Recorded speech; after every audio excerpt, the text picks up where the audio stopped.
ചില DPR-കൾ പ്രീണനത്തിന്റെ ഭാഗമായിട്ട് മാറ്റിയെടുത്ത് എന്ത് ഉത്തരവാദിത്വത്തിലാണ് ഈ കേന്ദ്രമന്ത്രി സുരേഷ് ഗോപി പറയുന്നത് DPR അട്ടിമറിച്ചുവെന്ന്? അങ്ങനെയാണെങ്കിൽ കേന്ദ്ര സർക്കാർ അട്ടിമറിച്ചു എന്നല്ലേ അതിന്റെ അർത്ഥം? NHA അട്ടിമറിച്ചു എന്നല്ലേ അതിന്റെ അർത്ഥം? ആ നാഷണൽ ഹൈവേ അതോറിറ്റി ഓഫ് ഇന്ത്യയുടെ പുറത്ത് സംസ്ഥാന സർക്കാരിന്റെ ഉത്തരവാദിത്വം 0. അതിലൊരു നിയന്ത്രണവുമില്ല. ഏതെങ്കിലും തരത്തിൽ അലൈൻമെന്റ് തയ്യാറാക്കാനോ കൺസൾട്ടൻസി കൊടുക്കാനോ DPR തയ്യാറാക്കാനോ ഇതുമായി ബന്ധപ്പെട്ട് ഇന്നിപ്പോൾ യൂണിയൻ മന്ത്രി പറയുന്നത് പോലെ, സഹമന്ത്രി പറയുന്നത് പോലെ, സുരേഷ് ഗോപി പറയുന്നത് പോലെ DPR1, DPR2, DPR3 ഇത് അട്ടിമറിച്ചത് ആർക്ക് വേണ്ടിയാണെന്ന് ആലോചിക്കണം. സ്വന്തം വകുപ്പ് മന്ത്രിക്കെതിരെ ഈ സുരേഷ് ഗോപി സംസാരിച്ചിരിക്കുക. നിതിൻ ഗഡ്കരിയുടെ വകുപ്പിന്റെ കീഴിലുള്ള നാഷണൽ ഹൈവേ അതോറിറ്റി ഓഫ് ഇന്ത്യയാണ് DPR തയ്യാറാക്കുന്നത്. ആ DPR തയ്യാറാക്കിയതിനു ശേഷമാണ് അലൈൻമെന്റ് പോകുന്നത്.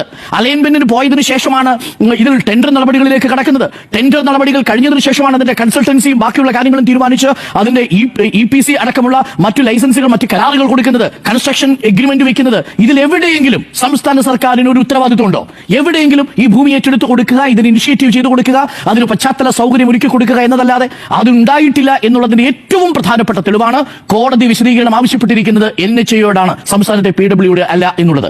എവിടെയാണ് DPR1 മാറ്റി DPR2 അതും പോരാഞ്ഞിട്ട് DPR3യിലേക്ക് പോയത്? എവിടെയാണ് DPR ഏതെങ്കിലും തരത്തിൽ നടപ്പിലാക്കാനുള്ള അല്ലെങ്കിൽ DPR തയ്യാറാക്കാനുള്ള ഉത്തരവാദിത്വം ഇല്ലാത്ത സംസ്ഥാന സർക്കാരിനെയാണ് ഉദ്ദേശിച്ചിരുന്നതെങ്കിൽ അവിടെ തെറ്റുപറ്റിപ്പോയി എന്നാണ് ഞാൻ മനസ്സിലാക്കുന്നത്.